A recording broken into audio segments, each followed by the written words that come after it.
Hello students, ये आज हम डिस्कस करेंगे चैप्टर 8 मोशन की समरी। आपने अगर हमारे प्रीवियस वीडियोस देखे होंगे तो हमने पूरे चैप्टर की थ्योरी पढ़ ली है। उस पूरी थ्योरी का ये वीडियो एक छोटा सा समरी है। इस वीडियो की हेल्प से हम पूरे चैप्टर का कंसेप्ट मैप समझने की कोशिश करेंगे, या यूं कहें तो मैं पूरे चैप्टर में हमने क्या क्या पढ़ा उसकी एक छोटी सी ग्लिम्स लेना चाहूंगी। तो इस वीडियो को आप चैप्टर्स की थ्योरी पढ़ने से पहले भी पढ़ सकते हैं और लास्ट में रिवीजन के तौर पे भी पढ़ सकते हैं। आइए स्टार्ट करते हैं वीडियो। तो हमने चैप्टर मोशन में क्या पढ़ा? तो हमने सबसे पहले देखा कि एक्चुअली में मोशन होता क्या है, मोशन की डेफिनेशन क्या है। अगर हमारे पास कोई भी ऑब्जेक्ट है, अगर हम किसी भी ऑब्जेक्ट को देख रहे हैं तो उस ऑब्जेक्ट की दो ही स्टेट होती हैं, या तो वो ऑब्जेक्ट मूव कर रहा होता है या फिर वो ऑब्जेक्ट रेस्ट पे होता है। तो body remains in either motion और रेस्ट। मोशन मतलब जो हमारी ऑब्जेक्ट है it changes its position with respect to time. मतलब जैसे जैसे टाइम बढ़ रहा है, आपको पता ही है कि हर सेकंड पे आपका टाइम चेंज हो रहा है, हर मिली सेकंड पे भी हमारा टाइम चेंज हो रहा है। तो जैसे जैसे वक्त बीत रहा है, अगर वो ऑब्जेक्ट मूव कर रहा है तो हम कहेंगे कि वो बॉडी मोशन में है। ऑन अ कॉन्ट्ररी, रेस्ट क्या होता है? When an object does not change its position with respect to time. जब कोई भी ऑब्जेक्ट टाइम के बढ़ने के साथ अपनी मूवमेंट नहीं करती, मूव नहीं कर रही, अपनी पोजीशन चेंज नहीं कर रही, तो हम कहेंगे कि हमारी बॉडी रेस्ट पे है। Next is what are the parameter of physical quantity. मतलब जितने भी हमारे पास पैरामीटर ऑफ फिजिकल क्वांटिटी हैं उनको हम दो तरीके से समझ सकते हैं। एक है पैरामीटर स्केलर या फिर वेक्टर। मतलब अगर हमारे पास कोई भी फिजिकल क्वांटिटी है जो कि हम मोशन को मेजर करने के लिए यूज कर रहे हैं, उन्हें हम दो तरीकों से देखते हैं। या तो वो क्वांटिटी स्केलर है या फिर वो क्वांटिटी वेक्टर है। स्केलर मतलब क्या? अगर मेरे पास वो कोई क्वांटिटी है, उसका मैग्नीट्यूड भी है और उसकी डायरेक्शन भी है, तो मैं कहूंगी कि मेरी क्वांटिटी वेक्टर है। लेकिन अगर किसी क्वांटिटी की सिर्फ और सिर्फ मेरे पास मैग्नीट्यूड है तो मैं कहूंगी वो है स्केलर। इसके लिए एक एग्जांपल बताती हूँ जो कि मैंने वीडियो में भी बताया है। जैसे कि अगर हम बात करेंगे टेम्परेचर, तो मेरा टेम्परेचर कितना है? 10 डिग्री सेल्सियस, या फिर किसी भी एक बॉडी का हमने टेम्परेचर मेजर किया है तो उसके सिर्फ और सिर्फ मैग्नीट्यूड होता है यूनिट के साथ। डिग्री सेल्सियस उसकी यूनिट है और 10 उसका मैग्नीट्यूड है। तो हमारे पास उसके अलावा उसकी डायरेक्शन के बारे में कोई जानकारी लेने की हमें कोई जरूरत भी नहीं है और हमारे पास होती भी नहीं है। वहीं अगर मैं वेक्टर क्वांटिटी की बात करूं, वेक्टर क्वांटिटी में डायरेक्शन भी होती है और मैग्नीट्यूड भी होता है। This has direction plus magnitude. Okay, example है इसका डिस्प्लेसमेंट। अगर मैं कहूं कि मैं 10 किलोमीटर आई हैव मूव्ड, तो उसके अलावा वो शब्द अधूरा है। आई हैव टू डिफाइन, मुझे डिफाइन करना पड़ेगा कि 10 किलोमीटर किस डायरेक्शन में। इसलिए हमारा डिस्प्लेसमेंट एक वेक्टर क्वांटिटी है, क्योंकि उसके साथ मुझे डायरेक्शन डिफाइन करने की भी जरूरत है। और स्केलर का एग्जाम्पल है आपका टेम्परेचर। ओके, जो भी स्केलर क्वांटिटी होंगे उन्हें हम सिर्फ उसके एक अल्फाबेट से डिफाइन कर सकते हैं। यही अगर हमारे पास कोई वेक्टर क्वांटिटी है तो उसको डिफाइन करने के लिए हमें उसके ऊपर एक स्मॉल एरो ऐड करना होता है। जैसे डिस्प्लेसमेंट का जो सिंबल है, डिस्टेंस का जो सिंबल है वो होता है एस। ओके, फॉर डिस्टेंस के लिए। लेकिन अगर मैं डिस्प्लेसमेंट की बात करूं तो डिस्प्लेसमेंट का सिंबल होता है एस और ऊपर से एरो। ठीक है, तो हर वेक्टर क्वांटिटी को हम डिफाइन करने के लिए जो भी अल्फाबेट से उसे डिनोट करते हैं वो लिखते हैं और उसके ऊपर एक छोटा सा एरो। दैट मीन्स उसकी डायरेक्शन भी हमें डिफाइन करनी है। ओके, सो स्टूडेंट्स, नेक्स्ट इस चैप्टर में हम पढ़ते हैं 5 measuring parameters: distance, displacement, speed, velocity और एक्सेलरेशन। इन सारे पैरामीटर्स की हेल्प से हम मोशन को डिफाइन कर सकते हैं।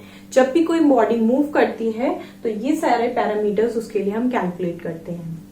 तो सबसे पहले हमारा डिस्टेंस। डिस्टेंस क्या होता है? Distance is the actual path traversed by the object. मतलब कोई भी ऑब्जेक्ट कितनी एक जगह से दूसरी जगह तक कितना स्पेस मूव करी है। मतलब मेरा अगर एक पॉइंट ए है और एक पॉइंट बी है और कोई ऑब्जेक्ट यहां इस पॉइंट से इस पॉइंट पे जा रही है, तो इसके बीच का जितना भी स्पेस है that becomes your distance S. Okay, ये हमारी स्केलर क्वांटिटी है, क्योंकि हम डिस्टेंस के साथ कोई भी हमें डायरेक्शन देने की जरूरत नहीं है। Next comes is the displacement which is a vector quantity, क्योंकि डिस्प्लेसमेंट के साथ हमें डायरेक्शन डिफाइन करने की जरूरत होती है। डिस्प्लेसमेंट क्या होता है? Displacement is the total distance in between your initial position and the final position. जैसे हमने इसके लिए काफी सारे एग्जाम्पल्स देखे थे, उनमें से एक एग्जाम्पल था, अगर कोई ऑब्जेक्ट मेरा एक सर्कुलर पाथ में मूव कर रहा है और वो ए पॉइंट यहां से बी पॉइंट तक आके मूव करा, मतलब ए उसकी फाइनल पोजीशन इनिशियल पोजीशन थी और मूव करता करता वो फाइनली बी पोजीशन पे आ गया। ओके, तो इस केस में डिस्टेंस क्या होगा? ये पूरे पाथ का, ए से पूरे कर्व पाथ का जितना भी डिस्टेंस हुआ वो हमारा एस की वैल्यू होगी। और एस एरो मतलब डिस्प्लेसमेंट की क्या वैल्यू होगी? वो होगी दिस शेडेड रीजन। मतलब स्मॉलेस्ट और shortest distance between the initial position and the final position, that becomes the displacement. Next हमने डिस्कस किया था स्पीड। स्पीड भी एक स्केलर क्वांटिटी होती है। Speed is what? Speed is s upon t, which is what? Total distance traveled in a unit time. Distance upon time is equal to speed. Okay? ये भी एक scalar quantity है। उसके बाद हमने काफी टाइप की स्पीड के डिफरेंट टाइप्स देखे थे। एवरेज स्पीड क्या होती है? एवरेज स्पीड होती है total distance travelled upon total time taken. इसके लिए हमने एग्जाम्पल लिया था, कोई ऑब्जेक्ट है, वो कुछ 2-3 इंटरवल्स हैं, मतलब कुछ सेकंड के 2-3 इंटरवल्स हैं और हर टाइम इंटरवल में वो कुछ अलग स्पीड से मूव कर रही है। तो ऐसे केसेस में हमें एवरेज स्पीड निकालने की जरूरत होती है। तो उस केस में हम क्या करते हैं, जैसे कि एक ऑब्जेक्ट ABCD इस तरीके से कुछ इंटरवल्स में मूव कर रही है, ठीक है, और हर इंटरवल मतलब ये कुछ दूरी है, ये कुछ, हर इंटरवल के बीच का जो डिस्टेंस है वो अलग है और टाइम भी अलग है। तो इस केस में अगर मुझे इसकी एवरेज स्पीड निकालनी है तो मैं ए से लेके ई तक का पूरा डिस्टेंस कैलकुलेट करूंगी और अपॉन टोटल टाइम, पूरा ए से लेके ई तक पहुंचने में हमारे बॉडी को कितना टाइम लगा, तो वो हो जाएगी हमारी एवरेज स्पीड की value. Next is uniform speed. क्या होता है? अगर कोई हमारा ऑब्जेक्ट, जैसे इसी एग्जांपल में अगर हमारा जो ऑब्जेक्ट है वो हर इंटरवल सपोज करिए 2-2 सेकंड का है, मतलब ए से बी तक पहुंचने में भी 2 सेकंड लग रहे हैं, बी से सी तक पहुंचने में भी 2 सेकंड लग रहे हैं, और इस तरीके से हर इंटरवल पे 2-2 सेकंड्स का टाइम लग रहा है, ठीक है। और अगर मैं एज्यूम करूं कि ए से बी का डिस्टेंस भी 1 मीटर है, बी से सी का डिस्टेंस भी 1 मीटर है, इस तरीके से हर डिस्टेंस 1 मीटर है, तो इस एग्जाम्पल से मैं कह सकती हूं कि हर इंटरवल पे, हर टाइम इंस्टेंस पे के लिए हमारे बॉडी ने सेम ही डिस्टेंस ट्रेवल किया है, तो मैं इसे बोलूंगी कि वो एक यूनिफॉर्म स्पीड से मूव कर रहा है। ओके, और नॉन यूनिफॉर्म स्पीड क्या होती है? अगर उसी जगह वो ऑब्जेक्ट सेम इंटरवल्स में, मतलब टाइम हमारा सेम है 2-2 सेकंड का ही, लेकिन अनइक्वल डिस्टेंस ट्रैवल करे, मतलब यहां उसने 2 सेकंड में 1 मीटर ट्रैवल किया है। दूसरा एग्जाम्पल, इसी एग्जाम्पल में करेंगे तो थोड़ा कंफ्यूजन होगा, मैं आपको दोबारा बताती हूँ।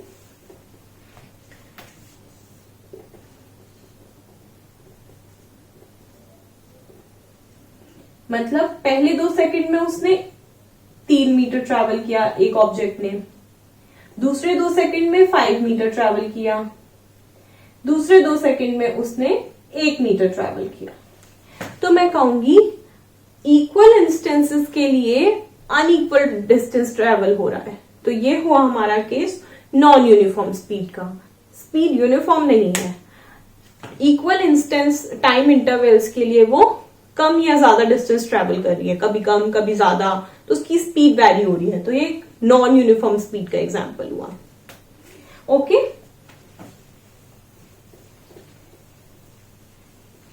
नेक्स्ट है हमारा इंस्टेंटेनियस स्पीड। मतलब अगर कोई ऑब्जेक्ट मूव कर रहा है कॉन्टिन्यूसली, लेकिन अगर मैं एक पर्टिकुलर टाइम इंटरवल पे, एक पर्टिकुलर इंस्टेंट पे उसका स्पीड मेजर करना चाहूं, मतलब छोटे इंटरवल के लिए अगर मैं उसकी स्पीड मेजर करूंगी, तो उसे हम कहेंगे इंस्टेंटेनियस स्पीड। मतलब कि एक पर्टिकुलर पॉइंट पे उस ऑब्जेक्ट की स्पीड कितनी है। ओके, उसके बाद हमने पढ़ा था वेलोसिटी क्या होता है। तो स्पीड और वेलोसिटी में हमने डिफरेंस भी देखा था। स्पीड जहां हम डिस्टेंस अपॉन टाइम से कैलकुलेट करते हैं, वहीं वेलोसिटी के लिए हम डिस्प्लेसमेंट अपॉन टाइम देखते हैं। तो जो डिस्टेंस और डिस्प्लेसमेंट में एक बड़ा डिफरेंस था कि डिस्टेंस आपकी स्केलर क्वांटिटी है, डिस्प्लेसमेंट आपकी वेक्टर क्वांटिटी है, वही बड़ा डिफरेंस स्पीड और वेलोसिटी में भी है।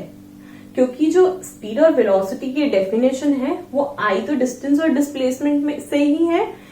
स्पीड मतलब डिस्टेंस अपॉन टाइम और वेलोसिटी मतलब displacement upon time.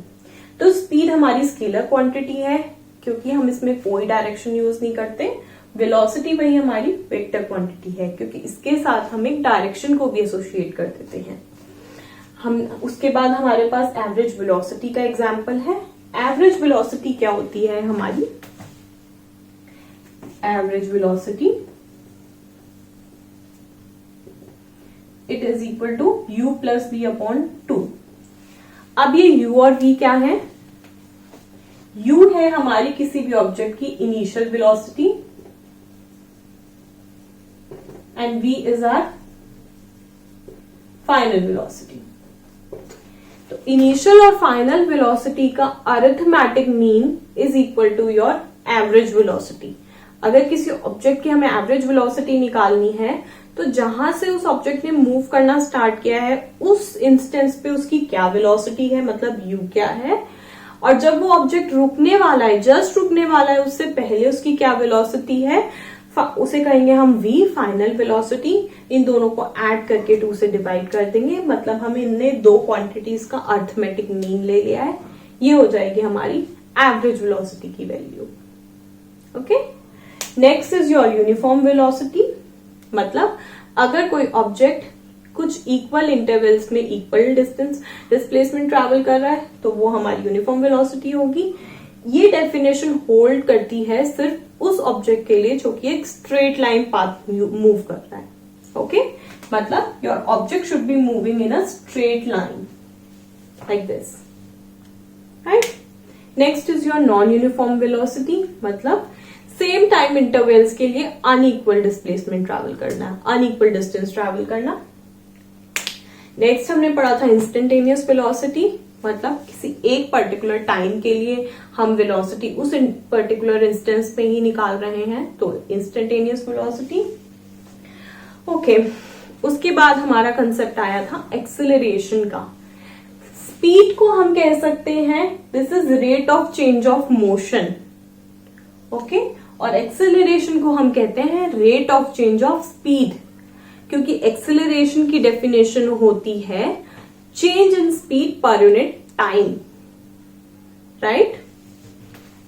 What is acceleration? Acceleration की definition word by word, it says it is the change in velocity per unit time, right. So this is v minus acceleration, a is equal to v minus you upon T.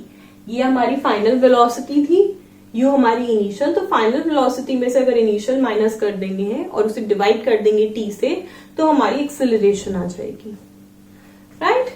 और इसकी unit क्या होगी acceleration की? Acceleration की unit होती है, हमें speed की यूनिट पता है, राइट, विच इज मीटर पर सेकेंड, और उसे फिर टाइम से डिवाइड कर देंगे। टाइम की यूनिट होती है सेकेंड, तो ये हो जाएगी मीटर पर सेकेंड स्क्वायर। इसे हम मीटर पर सेकेंड स्क्वायर से डिनोट कर सकते हैं, या metre second raise to the power -2 से डिफाइन कर सकते हैं, राइट।